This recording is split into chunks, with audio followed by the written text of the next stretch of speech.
이 많은 사람들을 상대해야 되는 목회자 입장에서 또 특히 저희들은 이제 어렵고 힘든 성도님들을 잘 또 섬겨 드려야 되는 입장이다 보니까 정말 많은 성도님들의 아픈 현실을 마주하게 됩니다.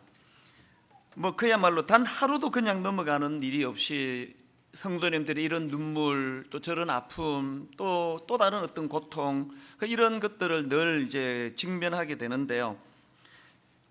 그 성도님들의 그런 아픔을 계속 접하다가 보니까 정말 이 고난과 아픔을 피해갈 수 있는 인생이 아무도 없구나, 그런 생각을 하게 됩니다.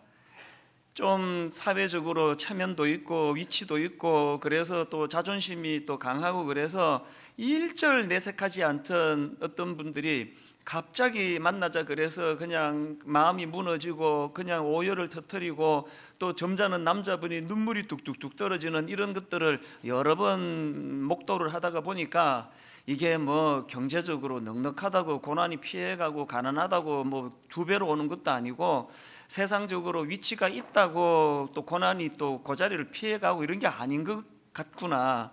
모든 인생은 예외 없이 이 고난으로부터 자유할 수 없다는 것, 이거 하나 하고요.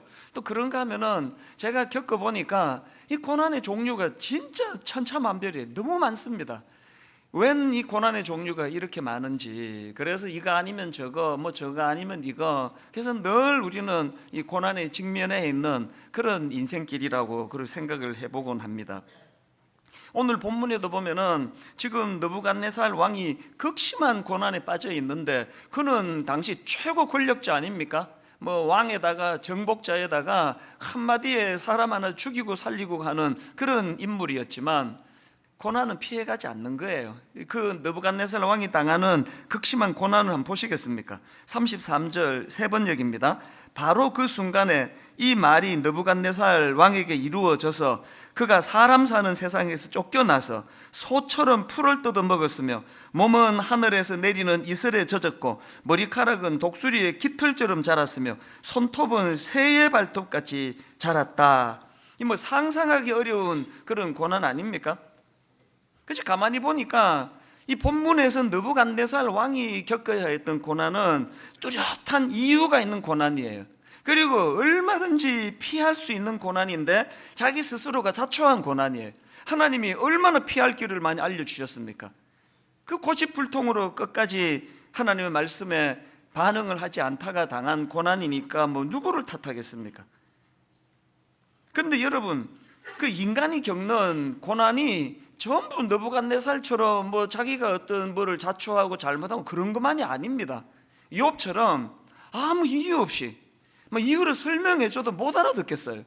왜 내게 이런 일이 고난이 찾아오는지 알 수가 없는 이런 종류의 고난도 많습니다. 그렇기 때문에 그 욥의 세 친구처럼 알지도 못하면서 그 남의 아픔에다가 이러니 저러니 회개라는 등 이런 소리를 해대는 건 아주 그 천박한 짓 아닙니까, 그게? 그리고 나쁜 짓이에요. 우리는 고난과 관련해서 타인이 그런 일을 겪을 때는 그냥 그를 위해서 기도해 줄 뿐이고요. 그리고 또 타인이 그런 고난을 겪을 때 더 자기 스스로를 추스리면서 저 고난이 언제든지 내게도 닥칠 수 있다는 이런 겸손한 마음이 필요한 거 아니겠습니까? 그래서 저는 오늘 이 본문에 나오는 느부갓네살의 고난을 중심으로 해서 이제 우리가 좀 이 고난에 대해서 살펴보기를 원하는데요. 이제 본격적으로 말씀을 전하기 전에 이 고난과 관련한 두 가지 전제를 제가 좀 말씀을 드리고 싶습니다. 이 고난과 관련된 첫 번째 전제가 뭐냐? 이렇게 어차피 피할 수 없는 것이 인생에게 찾아오는 고난이라면 그 고난을 통해 주시는 유익을 좀 찾아내자는 거예요. 피할 수도 없는데 그냥 계속 피하려고 하다가 그 마음만 힘들고 더 쓰라린 그런 상태에 빠지지 말고 이 고난을 통해서 내가 얻을 수 있는 유익이 뭔가? 사실 오늘 본문에 나오는 느부갓네살 왕은 문제가 많은 왕인데요, 그럼에도 불구하고 우리 한 가지 배워야 돼요. 그는 자기가 당한 그 극심한 고난을 허투루 쓰지 않고 그 고난을 통해 진짜 필요한 그 지혜와 또 깨달음을 얻게 됐다는 거예요. 성경에 보니까 그 느부갓네살의 고난 이후에 정신을 되찾았고 그 두 번에 걸쳐 기록되어 있는 걸 내가 봤습니다. 34절입니다. 정해진 기간이 다 되어 난 느부갓네살은 하늘을 우르르 보고서 정신을 되찾았고, 또 36절, 내가 정신을 되찾았을 때에 그 무엇보다 중요한 게 37절의 깨달음이에요. 그러므로 지금 난 느부갓네살은 하늘의 왕을 찬양하며 칭송하며 경배하노니 그의 일이 다 진실하고 그의 행하심이 의로우심으로 교만하게 행하는 자를 그가 능히 낮추심이라. 여러분, 고난당한다고 다 이렇게 깨닫는 거 아니에요. 이게 느부갓네살에게 배워야 되는 겁니다. 하나님이 왜 자기를 이렇게 극심한 고난의 자리로 이끌으셨는지 정확한 그 의도하심을 지금 정신을 차리고 파악한 사람이 느부갓네살이에요. 이거 배워야 됩니다. 이런 점에서 또 신약에 나오는 탕자의 비유에 나오는 탕자, 이 사람도 문제가 많은 사람이지만요, 배워야 될 거 하나 있습니다. 누가복음 15장 16절 17절을 보세요. 고난 속에서 그의 고백이 이렇습니다. 그가 돼지 먹는 쥐엄 열매로 배를 채우고자 하되 주는 자가 없느니라. 이에 스스로 돌이켜 이르되 내 아버지에게는 양식이 풍족한 품꾼이 얼마나 많은가. 여러분, 다 이렇게 그냥 가출하고 제멋대로 산다고 이런 깨달음 얻는 거 아니에요. 우리 아들이, 우리 딸이 이런 깨달음을 얻을 수 있다면 나 가출하라고 부추기고 싶어요. 그 가출한다고 이런 깨달음 얻는 거 아니에요. 이건 둘째 아들에게 우리가 배워야 되는 모습이에요. 저는 이런 상상을 해봅니다. 아마 이런 깨달음을 얻었기 때문에 그 둘째 아들은 자기 아버지 집으로 돌아가서 이후에 막 진짜 행복했을 것 같아요. 그 큰아들은 가출 안 하고 뭐 그렇게 모범생처럼 살았지만 깨달음이 없으니까 맨날 그냥 불평이나 하고 그렇게 사는 거 아닙니까? 이런 점에서는 구약의 야곱 아시죠? 이 야곱이 문제 많은 인물이에요. 요즘으로 말하면 그 신문에 그 이상한 크리스찬의 모습이 이렇게 고발당할 사람이에요. 이 야곱은 명문 가문 아닙니까? 신앙의 명문 가문. 할아버지가 누구예요? 아브라함이에요. 세상의 믿음의 조상 아브라함에게 어릴 때부터 신앙 교육을 받았던 인물이 또 아버지가 이삭 아닙니까? 그런 명문 가문에서 자란 야곱이지만 이 사기꾼 비슷해가지고 지 어떤 유익을 위해서라면 뭐 형이고 아버지고 뭐고 막 그냥 막 속여 먹는 거 일도 아니에요.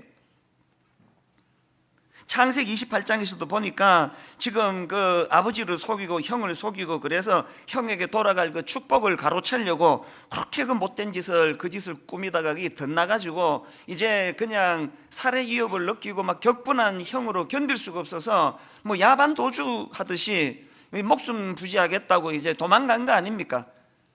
그것도 참 초라한데요. 이제 해가 어둑어둑 지니까 짐승 울음소리 들리고 몸 피할 데는 없고 돌을 베개하고 이렇게 누워있으니까 얼마나 서글픕니까? 우리 뭐 자가용 몰고 크레딧 카드 갖고 그렇게 여행을 가도요, 어둑어둑해지면 괜히 그 집 떠나면 마음이 스산하고 그 힘든데 이 야곱이 지금 얼마나 마음이 비참하겠냐고요. 그게 창세기 21장 11절입니다. 한 곳에 이르러는 해가 진지라 거기서 유숙하려고 그곳에 한 돌을 가져다가 베개로 삼고 거기 누워 자더니 이게 무슨 꼴입니까 이게? 그 현실적으로 짐승의 울음소리 들으면 현실적인 두려움에 빠지고 이제 이건 내일은 어디로 가야 되나? 우리 외삼촌이나 받아 주기나 할라? 그런 장래에 대한 불안으로 잠을 이루지 못하는 고난을 누가 만들었습니까? 자기가 자초한 거 아닙니까? 그야말로 우리말에 뭐 자기는 자기가 찔렀지 뭐, 자기 무덤을 지가 판 거지 뭐, 그 얘기 아닙니까? 참 어리석은 야곱이지만 그러나 여러분, 이 야곱에게 배워야 될 거 하나 있습니다. 그 고난을 통해서 그가 얻은 유익이 엄청납니다. 창세기 28장 16절이요. 야곱이 잠이 깨어 이르되 여호와께서 과연 여기 계시거늘 내가 알지 못하였도다. 금을 주고도 깨닫지 못할 유익을 고난을 통해 얻은 인물이 야곱 아닙니까? 그런가 하면은 뭐 요셉 하면은 고난을 활용해서 인생의 그 수직 상승을 경험하게 만든 입지전적인 인물이 또 요셉 아닙니까? 세상에 그 형들에게 배신당해서 팔려나가고 이상한 여자 만나가지고 그것도 누명 써가지고 지금 감옥에 처박혀 있는데 성경은 그런 요셉을 형통한 사람이라는 거예요. 창세기 39장 23절, 간수장은 그의 손에 맡긴 것을 무엇이든지 살펴보지 아니하였으니 이는 여호와께서 요셉과 함께 하심이라. 여호와께서 그를 범사에 형통하게 하셨더라. 무슨 이런 놈의 형통이라 했습니까? 그 끔찍한 누명 당해가지고 지금 감옥에 가 있는데 형통이라는 거예요. 그 제가 이런 요셉의 모습을 보면서 왜 성경은 한 번도 아니고 몇 차례에 걸쳐서 고난당하는 요셉을 형통이라고 그렇게 평가하시나? 네, 답을 찾았죠. 시편 119편 71편에 답이 있더라고요. 고난당한 것이 내게 유익이라 이로 말미암아 내가 주의 율례들을 배우게 되었나이다. 다시 말씀드립니다. 인생은 두 종류입니다. 고난이 있는 인생, 고난이 없는 인생, 이렇게 나누지 않습니다. 모든 인생은 고난으로부터 피할 길이 없습니다. 공통점이에요. 그럼 어떻게 나눕니까? 고난을 통해 여호와의 율례를 배우는 인생, 고난을 통해 하나님의 뜻을 발견하는 인생, 고난을 통해 이 고난으로 하여금 내 인생이 요셉처럼 더 비상할 수 있도록 고난을 활용하는 인생. 두 번째 인생은 죽으라고 고난만 당하고 고생만 당하고 아무것도 못 얻는 인생. 대부분이 후자 아닙니까? 대부분이. 저는 시편 119편 71편에 고난 당한 것이 내게 유익이라 이로 말미암아 내가 주의 율례들을 배우게 되었나이다. 이 말씀하면 같이 떠오르는 구절이 있습니다. 시편 49편 20절, 종귀 하나 깨닫지 못하는 사람은 멸망하는 짐승 같도다. 한번 자기를 깊이 돌아보셔야 돼요. 난 어느 쪽인가? 고난이 없어서 축복이 아닙니다. 그 고난을 나는 어떻게 이것을 활용하고 있는가? 그런가 하면은 고난과 관련해서 기억해야 될 두 번째 전제가 있는데요. 피할 수 있는 고난은 피하자는 거예요. 제가 앞에서 고난은 피할 수 없다는 말씀을 드렸는데 이건 총체적인 고난에 대한 설명이고요. 아까 말씀드렸잖아요. 이 고난의 종류가 너무 많기 때문에 얼마든지 마음만 먹으면 피할 수 있는 고난도 많다는 거예요. 불행한 건요, 우리가 마음만 먹으면 피할 수 있는 고난이 거의 대부분인 거, 이게 우리 인간의 어리석음 아닙니까? 오늘 본문의 느부갓네살이 그 케이스 아닙니까? 이 사람은 지금 마음만 먹었으면, 결단만 했으면 얼마든지 피할 수 있는 고난을 끝까지 그냥 하나님이 그냥 경고를 얼마나 많이 했습니까? 그리고 또 알아듣기 쉽도록 막 둘러서 추상적으로 말씀하신 거 아니고, 네가 여기서 지금 불순종하면은 여기서 돌아서지 않으면 요런 고난을 당한다고 명시해서 가르쳐 주는데도 정신 못 차린 게 느부갓네살 아닙니까? 내가 이 본문의 느부갓네살 이렇게 피할 수 있는 고난을 경고를 줬는데도 못 알아듣고 고난당하는 요셉 이 느부갓네살을 보면서 우리 애들 생각이 나는 거예요. 우리 애들을 키워보면 우리 애뿐만 아니라 뭐 모든 집 애들이 다 그런 거 아닙니까? 얼마나 애타게 호소를 합니까? 아빠가 네 나이 때 그 길로 이렇게 가봤더니 그 막다른 골목이더라. 그래서 니는 고생하지 말고 아빠 경험을 삼아 여기서 이렇게 바로 뒤돌아서서 가면 좋다. 암만 가르쳐줘도 그걸 못 알아듣는 게 그게 우리 자녀들 아닙니까? 그러나 뭐 걔들은 뭐 나무랄 수가 없어요. 왜? 원조가 전데 뭐 여기 뭐 지금 다 해당하시는 분 아닙니까? 여러분의 아버님이, 여러분의 어머니께서 그렇게 말씀하시던 거 반만 들었어도 이렇게 살았겠습니까? 인간의 미련함이 뭐예요? 암만 가르쳐줘도 직접 경험해보고 막다른 골목까지 가보고 진짜네? 고생하고 되돌아서는 게 그게 인생이라는 거예요. 느부갓네살이 아까 말씀드렸잖아요. 자기가 고난 다 겪고 엄청난 걸 깨달았는데 그 겪기 전에 깨달으면 그 얼마나 좋겠냐고요. 피할 수 있는 고난은 좀 피하자. 이게 이제 두 번째 전제인데요. 이제 좀 본격적으로 이제 본론으로 들어가서 우리는 그럼 어떻게 하면은 이 불필요한 고난을 피할 수 있는가? 느부갓네살을 잘 분석하면 그 답 다 있습니다. 느부갓네살은 어떻게 하면 그 고난을 피할 수 있었느냐? 두 가지가 있던데요. 제가 뒤져보니까 우리에게 그걸 대입해서 자, 어떻게 하면 우리도 느부갓네살처럼 그렇게 불필요한 고난에 빠지는 일이 없도록 어떻게 하면 우리도 불필요한 고난에 빠지지 않을 수 있으려나? 첫째요, 고난 당하기 전에 스스로 교만을 꺾으시면 돼요. 37절, 그러므로 지금 나 느부갓네살은 하늘의 왕을 찬양하며 칭송하며 경배하노니 그의 일이 다 진실하고 그의 행하심이 의로우시며 교만하게 행하는 자를 그가 능히 낮추심이라. 여기에 느부갓네살의 치명적인 미련함이 있고 느부갓네살의 지혜가 있는 이중적인 그 상황 아닙니까? 이렇게 놀라운 깨달음을 고난 당하기 전에 좀 깨닫지 그만. 그러면 그 피할 수 있는 고난 아닙니까? 그렇게 그냥 하나님의 경고를 다 듣고도 29절 30절 12달이 지난 후에 내가 바벨론 왕궁 지붕에서 끈일세 나 왕이 말하여 이르되 이 큰 바벨론은 내가 능력과 권세로 건설하여 나의 도성으로 삼고 이것으로 내 위엄의 영광을 나타낸 것이 아니냐 하였더니 어쩔 수가 없는 거예요. 이 한 가지 살펴볼 게 있는데요. 지난주 말씀드렸지 않습니까? 그 느부갓네살 왕하고 다윗 왕의 그 변질에 그 공통점이 하나 있다 그랬죠.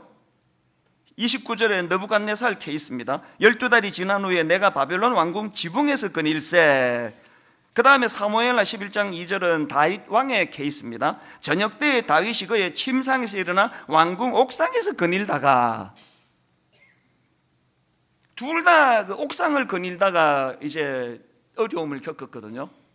그런가 하면은 지난주 살펴본 마태복음 4장 5절 마귀가 예수님을 시험할 때 이에 마귀가 예수를 거룩한 성으로 데려다가 성전 꼭대기에 세우고, 이게 다 공통점이 있는 것 같은데요.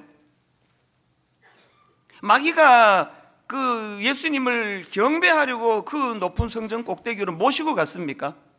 떨어뜨리러 갔잖아요. 그걸 예수님이 정확하게 하시니까 넘어가지 않는 거 아닙니까? 지금 느부갓네살 왕이 또 다윗 왕이 옥상 왕궁 지붕을 거닐다가 그렇게 비참한 자리에 빠지게 된 거 왜 그런지 아세요? 그래서 저는요, 우리 교회 옥상 절대 안 올라가요. 안 올라갑니다. 일 있어서 갔다가 빨리 내려와요. 그 높은 옥상에서 막 분당 다 내려다 보이는데 막 그냥 야, 이 분당 우리 교회가 막 분당 제일 큰 교회네, 대단하다. 그 없던 교만도 찾아오는 게 옥상이에요.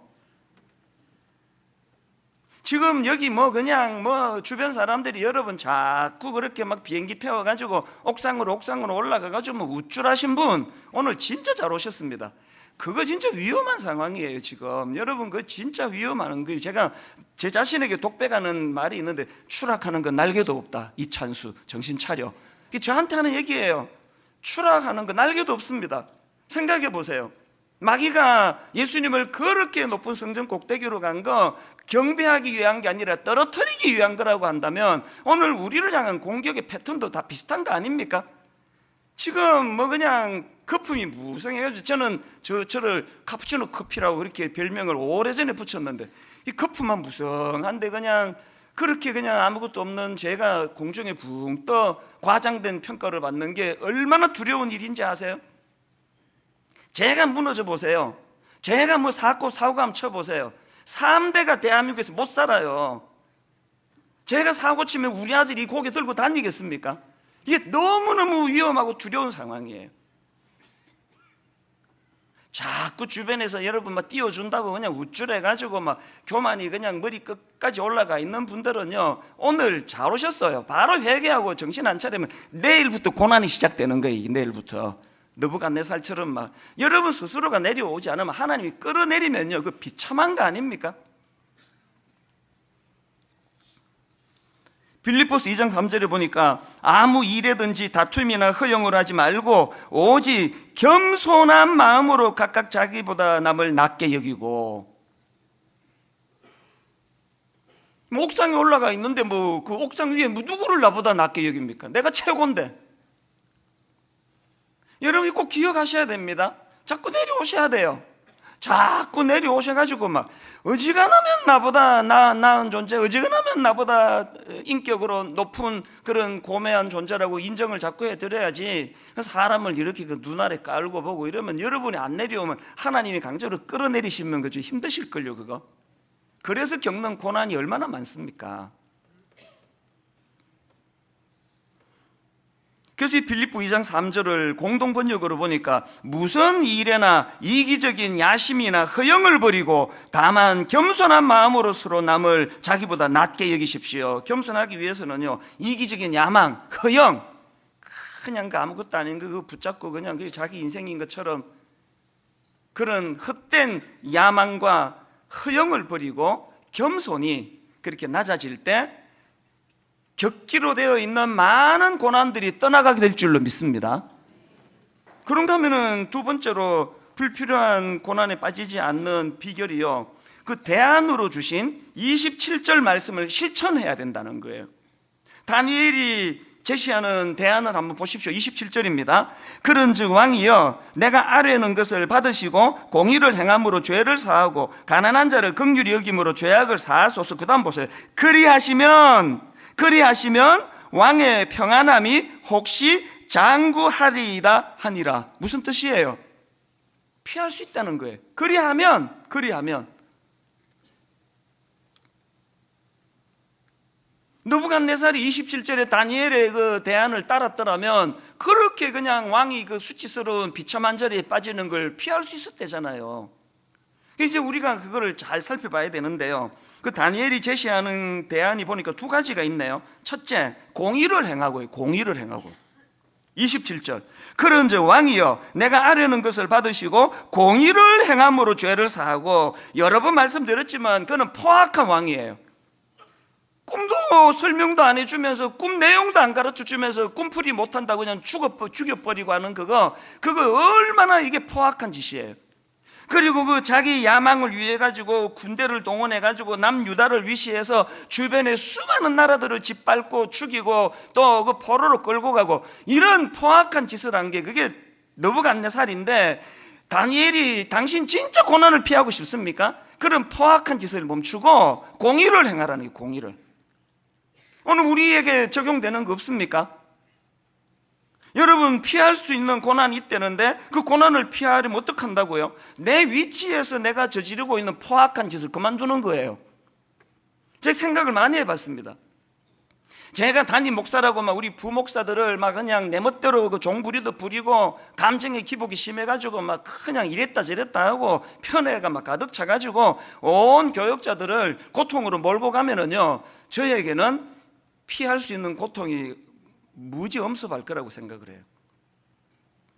제가 그 신학교 다닐 때 가까운 전도사님 주일 지나고 화요일 날 신학교 오면은 울분을 토하는 게 잊혀지지가 않아요. 이분은요, 토요일 날 이제 교회 딱 가면은 제일 먼저 해야 되는 게 담임 목사님 차 세차를 해야 된대요. 그리고 또 담임 목사님 사모님을 모시고 뭐 시장도 보러 가야 되고 사모님 모시고 병원에도 모시고 가고 그 운전수 노릇을 한대요. 여러분, 너무너무 존경해서 스스로 그냥 목사님 차라도 닦자 그러면 무슨 이게 문제가 돼요?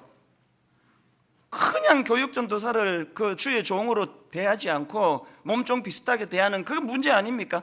그 목사님 뭐 지금 벌써 은퇴하셨겠지만, 그리고 뭐 그분의 삶이 어떤지 잘 모르지만 적어도 그분 마음에 그 목사로서 하나님 주시는 평강이 글쎄 뭐 또 긍휼로 은혜로 주셨을지 안 주셨을지 모르지만, 오늘 여러분 우리 각자 자리에서 여러분 그 갑질이라는 이런 단어가 안 나와야 되고요, 각자 우리 자리에서 그 포악한 짓을 멈춰야 됩니다.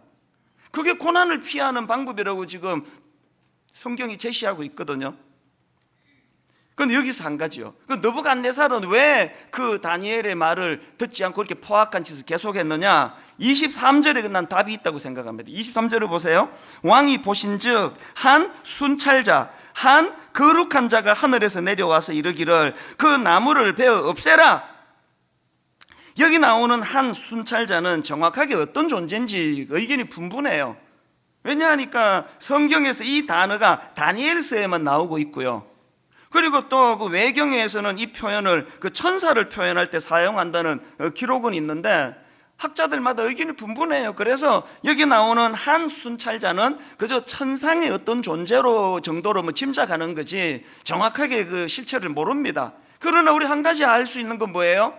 오늘도 하나님은 저 같은 목사 또 각 각종 어떤 사람과 더불어서 그 지도자 역할을 하는 사람들에게는 한 순찰하는 한 순찰자를 보내가지고 감시하고 계신다는 거예요. 그걸 모르니까 사람에게 들키지만 않으면 되는 거 아닙니까? 성도에게 들키지만 않으면 되는 거 아닙니까? 지금 여러분 그 무슨 그루밍, 성폭행, 이 듣지도 보지 못한 이런 표현들이 그 교회에서 나왔다는 말이 이게 억장이 무너지는 이야기 아닙니까? 뭐 신학교 나오고 뭐 목사 안수 받고 다 소용없습니다. 영안이 어두우니까 하나님이 그 한 순찰자를 보내주셔가지고 우리를 감시하고 계시다는 걸 인식을 전혀 못하니까, 그래서 여러분 영적인 지도자들은요 이걸 노래를 불러야 돼요. 아무도 본원이 없을 때 나는 어떤 사람인가, 아무에게도 들키지 않은 내 모습은 어떤 모습인가. 이건 목회자인 저에게만 해당되는 거 아닙니다. 여기 지도자 아닌 사람 누가 있습니까? 난 주부인데요, 애 키우는 주부인데요. 여러분 그 한 가정의 주부는요 아들, 딸 앞에서 지도자 아닙니까? 남성들은 한 가정의 가장, 그 지도자 아닙니까? 여러분 어떤 상황이든지 간에 하나님께서 한 감찰자를 보내주셔서 우리를 감시하고 계시다는 걸 잊지 마시기를 바랍니다. 이런 면에서 저는 이 본문을 가지고 묵상할 때 마음에 찔림이 많고 아픔이 많아요. 우리 교회가 소속되어 있는 이 교단은 이제 그 총신대학교, 그리고 총신대학 신학대학원, 여기에 우리가 소속되어 있는 신학교들인데요, 기가 막혀요. 지금 총장님 감옥 가 있습니다. 지난해부터 올 연초 우리 이 총신 학부생부터 해가지고 신대원 그 원우들 전도사님들이 저에게 메일 보내오고 눈물로 목사님 아파 죽을 것 같다고. 세상에 저 어린 신학생들이 얼마나 귀한 신학생들입니까? 그 젊을 때부터 그래도 주의 종이 되겠다고 그렇게 열심히 공부하고 있는데 학교가 그냥 뭔 일이 어떻게 복잡하게 일어나는지, 무슨 일로 그렇게 총장님이 구속돼야 되고. 근데 너무 미안한 거예요. 여러분 저는요 그 20대 젊은 그 신학생들을 보면 내 진짜 불쌍해요. 그리고 막 미안해 죽겠습니다. 저야 뭐 이제 뭐 그럭저럭 이제 뭐 목회 이만큼 뭐 했고 좀 지나면 이제 은퇴하지만 이제 신학 준비하는 저분들은 어떻게 해야 됩니까? 세상에 교회 이미지가 이렇게 그냥, 우리 같은 기성세대 목사들이 그 싸지를 놓은 똥 치우느라고 아마 죽을 고생하는 게 우리 후배들일 거예요. 너무너무 미안한 거예요.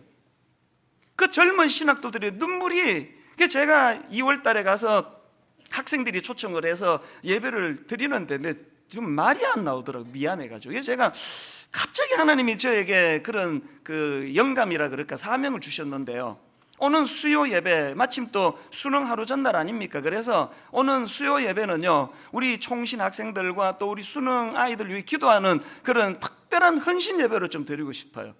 그래서 이 수요일 날 우리 신학생들을 위해 축복하고 우리 교회에 출석하는 신학생들 다 좀 모아달라 그랬습니다. 그냥 막 열받으면 막 용돈도 좀 줄라 그래요. 지금 너무 많지 않으면.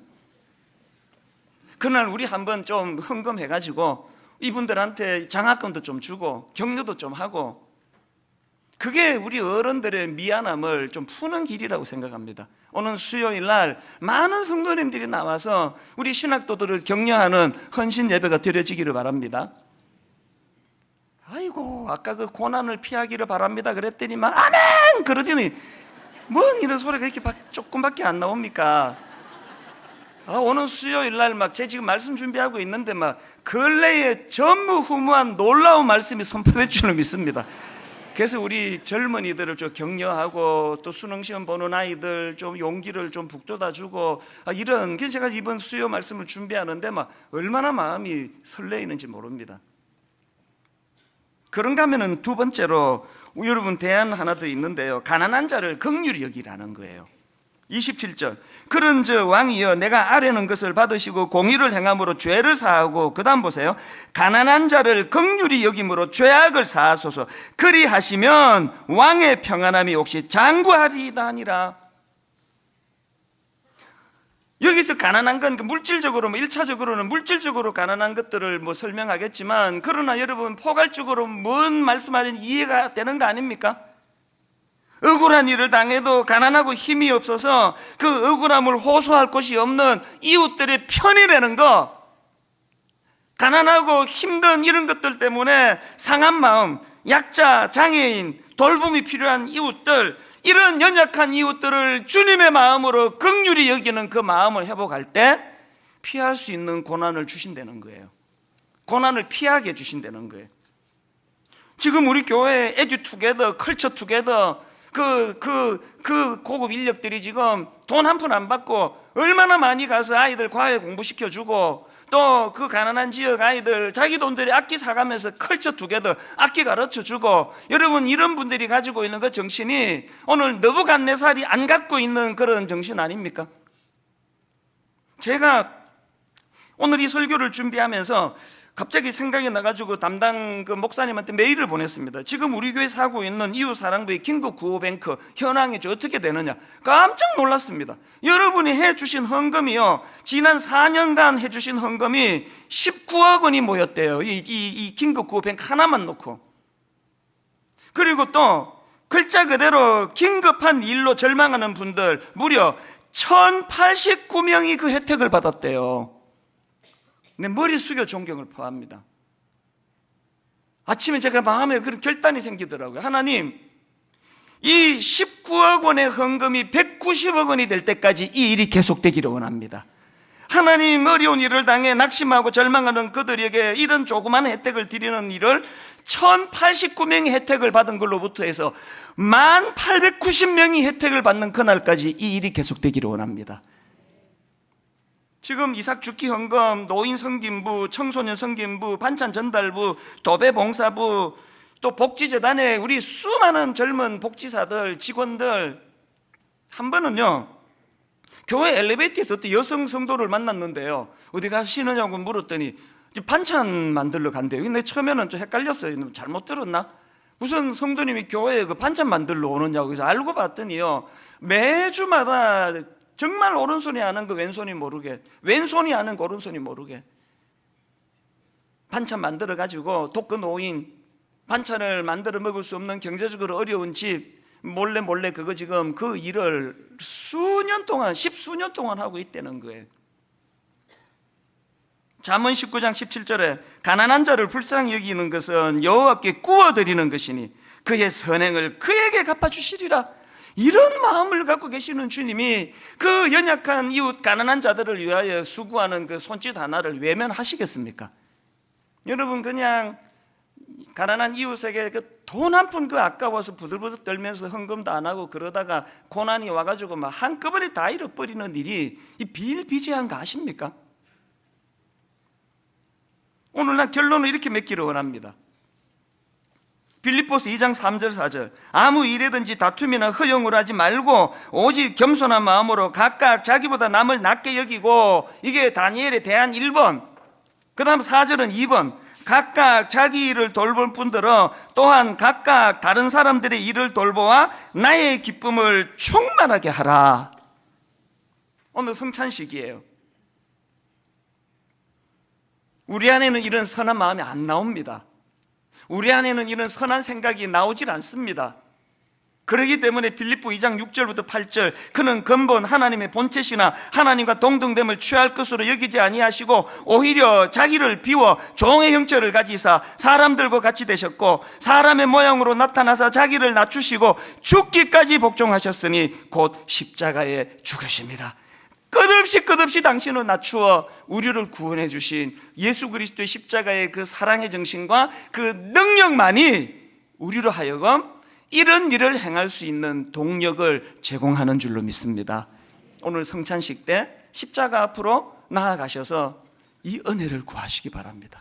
하나님, 저는 갑질을 좋아하고 거만 떠는 거 좋아하고 옥상을 좋아하고 눈아래로 사람을 깔아보는 걸 좋아하는 인생인데 오늘 말씀 앞에 회개하고 자복함으로 피할 수 있는 고난을 피하게 하여 주시옵소서. 성찬식 때 눈물로 하나님께 이 은혜를 구하는 저와 여러분 되시기를 바랍니다. 기도하시겠습니다.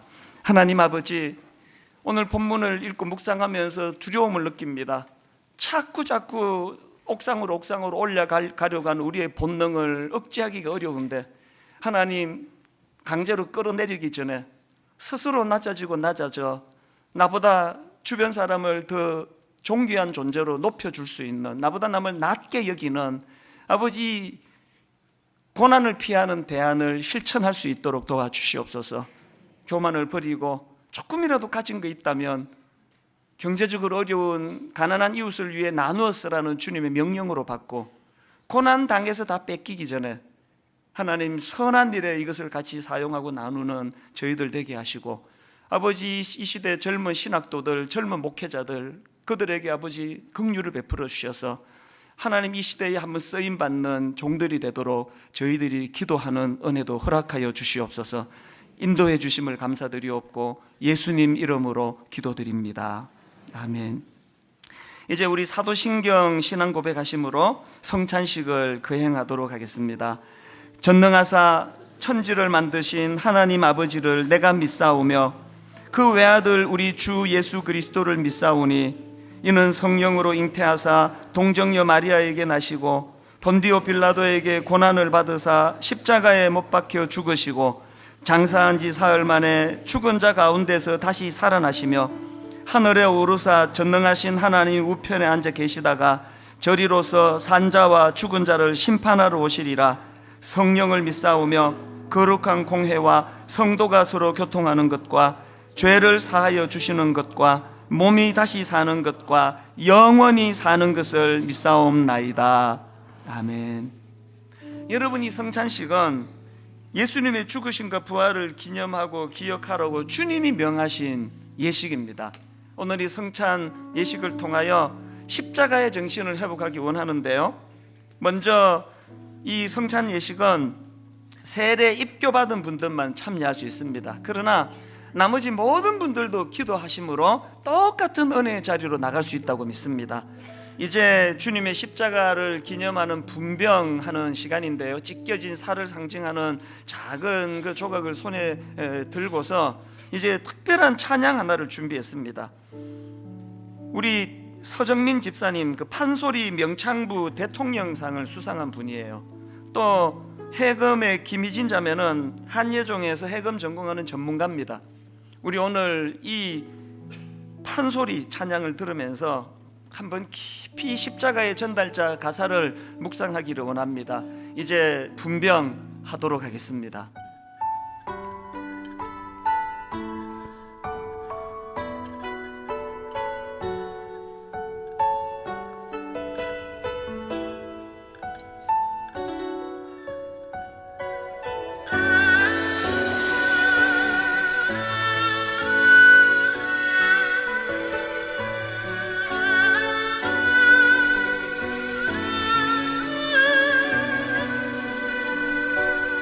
난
그가 찔림은 우리의 허물 때문이요 그가 상함은 우리의 죄악 때문이라.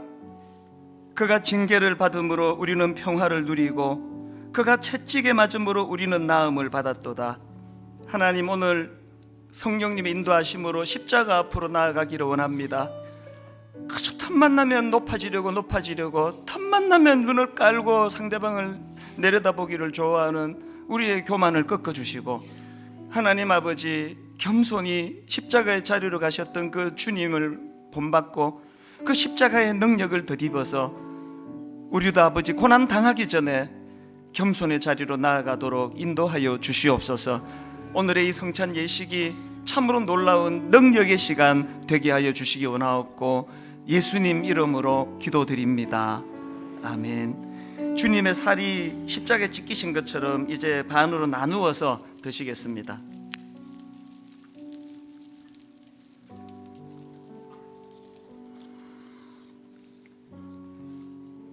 식후에 또한 그와 같이 잔을 가지시고 이르시되 이 잔은 내 피로 세운 새 언약이니 이것을 행하여 마실 때마다 나를 기념하라 하셨으니 너희가 이 떡을 먹으며 이 잔을 마실 때마다 주의 죽으심을 그가 오실 때까지 전하는 것이니라. 이제 십자가에서 흘리신 그 보혈을 상징하는 잔을 손에 드시고 우리 이 찬양 같이 부르기 원합니다. 느부갓네살처럼 어리석은 자리로 나아가던 우리, 그 여인처럼 어리석은 것을 구하던 우리, 우물가의 여인처럼 난 구했네 헛되고 헛된 것들을.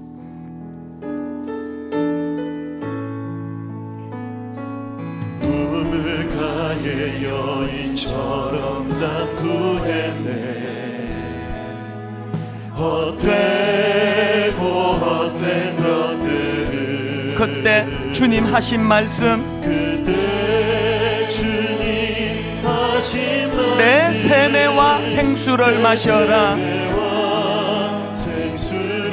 갈망하며 찬양합니다. 오 주님 채우소서. 나의 잔을 높이 듭니다. 하늘 양식 내게 채워주소서. 넘치도록 채워주소서. 많고 많은 사람들이 찾았었네. 뭘 찾았습니까? 헛되고 헛된 것들을. 주 안에 감추인 보배, 세상 것과 난 비길 수 없네. 갈망하며 찬양합니다. 오 주님 채우소서. 나의 잔을 높이 듭니다. 하늘 양식 내게 채워주소서. 넘치도록 채워주소서. 내 친구여 거기서 돌아오라. 어디로 돌아가야 합니까? 내 주의 넓은 품으로. 우리 주님 너를 반겨.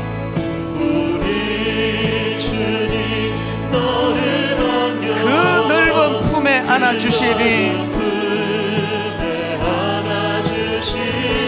오 주님 채우소서. 나의 잔을 높이 듭니다. 하늘 양식 내게 채워주소서. 넘치도록 채워주소서. 놀라운 사랑 찬양하리라.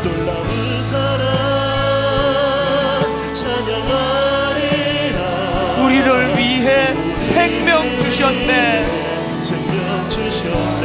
놀라운 사랑 찬양하리라.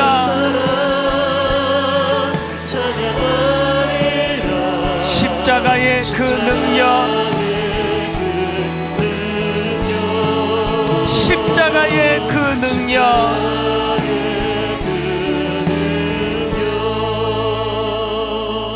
이 잔을 손에 들고 기도하기 원합니다. 하나님, 오늘 말씀 가운데 순종의 역사가 일어나도록 도와주시고, 하나님, 되돌아보니 피할 수 있는 고난을 겪었던 것들이 참 많았음을 깨닫습니다.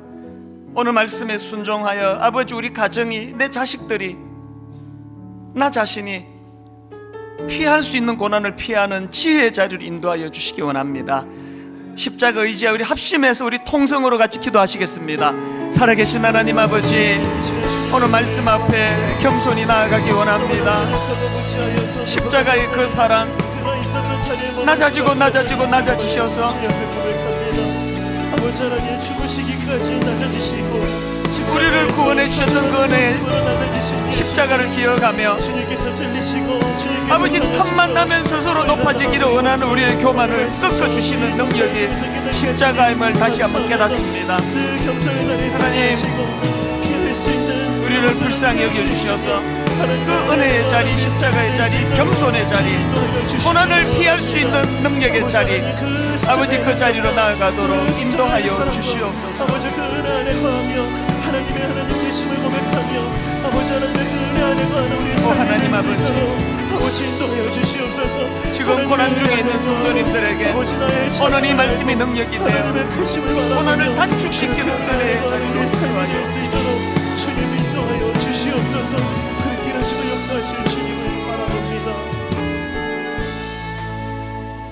아버지, 우리가 드린 이 모든 기도를 응답하셔서 내버려두면 높은 자리, 높아지는 자리, 옥상으로 올라가는 저희들을 내버려두지 마시고 강권적으로 역사하셔서 겸손히 내려가 우리 주변 사람들을 나보다 남을 낮게 여기는 그런 아름다운 겸손을 허락하여 주시옵소서.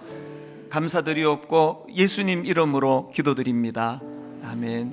우리 같이 잔을 마시도록 하겠습니다.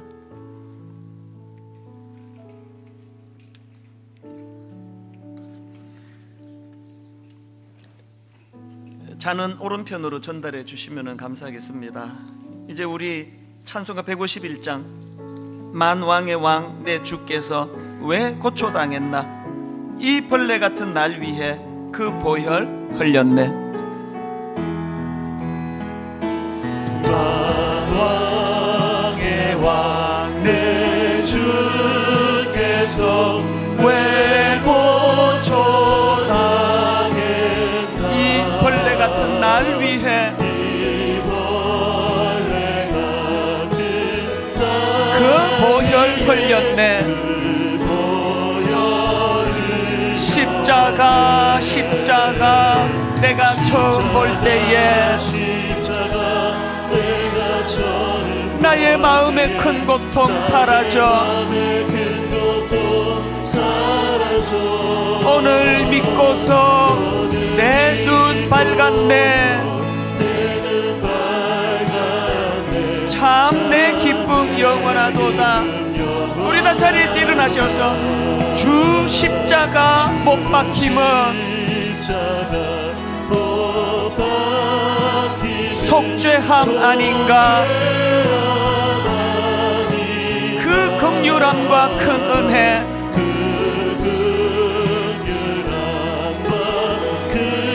말할 수 없도다.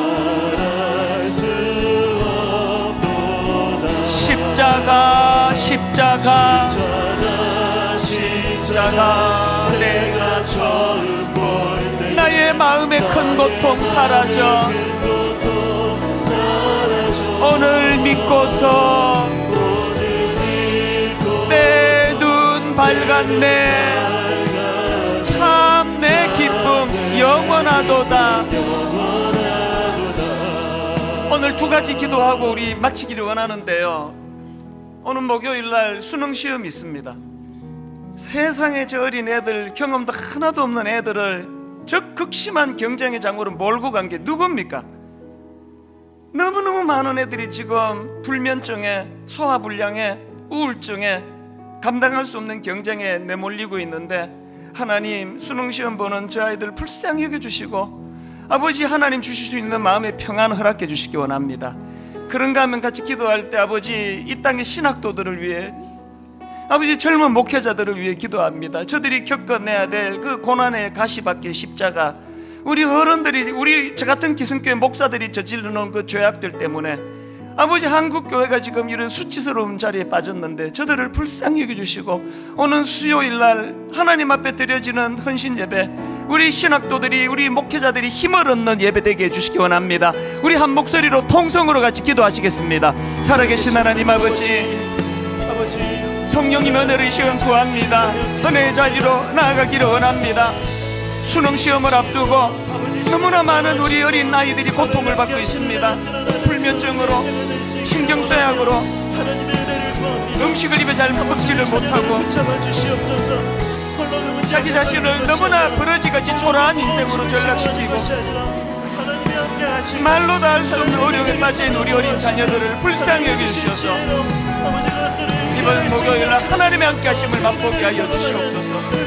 아버지, 우리 신학도들을 긍휼히 여겨주시고 하나님 아버지, 젊은 목회자들에게 새 힘을 공급하여 주시옵소서.